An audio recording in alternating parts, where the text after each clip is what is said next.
তুমি একটা মগ দেবেন, এখানে জলের মগ নেই।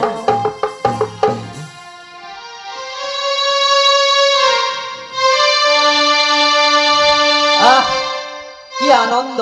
আজকের আমার বাড়িতে আমার কুলদেবী মা মনসার পুজো। ওগো মা মনসা, তুমি সবার মঙ্গল করো মা, সবার মঙ্গল করো।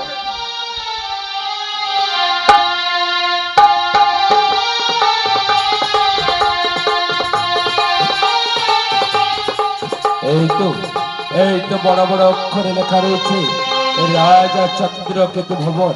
হ্যাঁ, কিন্তু কিন্তু কাউকে তো দেখতে পাচ্ছি না। আমি একবার ডাক দিয়ে দেখি। মিতা বাড়িতে আছো? মিতা, মিতা বাড়িতে আছো? মিতা। মিতা বলে ডাকছে না, কই কাউকে তো দেখতে পাচ্ছি না। কে যেন মিতা মিতা বলে ডাকছে। না, মিতা বাড়িতে আছো? মিতা। কে ডাকছো? বাড়ির ভেতরে এসো।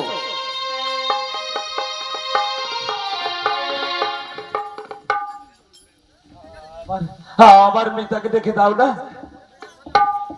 কে তোমার মিতা? আমার মিতা, হ্যাঁ, রাজা চন্দ্রকেতু আমার মিতা। কিন্তু তোমার মিতা?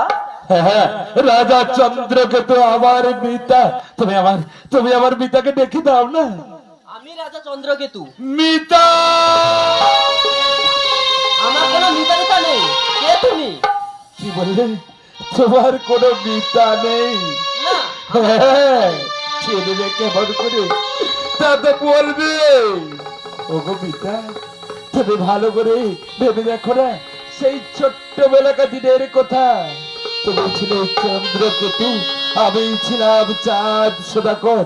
মনে করে দেখো না মিতা, সেই ছোট্টবেলাকার দিনের কথা। না না, আমার কোনো মিতা নেই। কে তুমি? কি বলে? তোমার কোনো মিতা নেই? ওগো মিতা, ভালো করে দেখো, ভালো করে মনে করে দেখো, সেই ছোট্টবেলায় দুই মিতা একসঙ্গে পাঠশালায় যেতাম। পাঠশালায় যাবার পথে একদিন তুমি আম পাড়ার জন্য একটা ইট মেরেছিলে।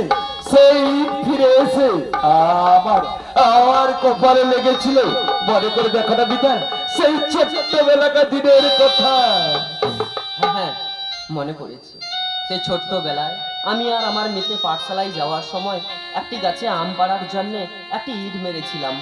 ওই ইট ফিরে এসে আমার মিতার কপালে লেগে কপালটা ফেটে গিয়েছিল। তুই দেখি তো কপালটা ফাটা আছে কিনা। এখনো সেই ফাটা দাগ রয়েছে মিতা, এখনো সেই ফাটা দাগ রয়েছে। মিতা! মিতা!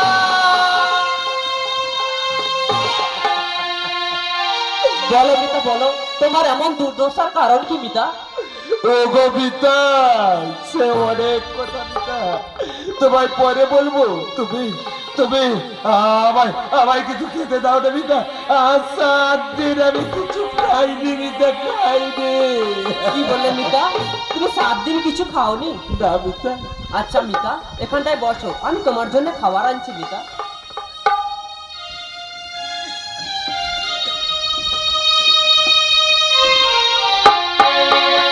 এখানটায় বসো মিতা, আমি তোমার জন্য খাবার নিয়ে আসছি।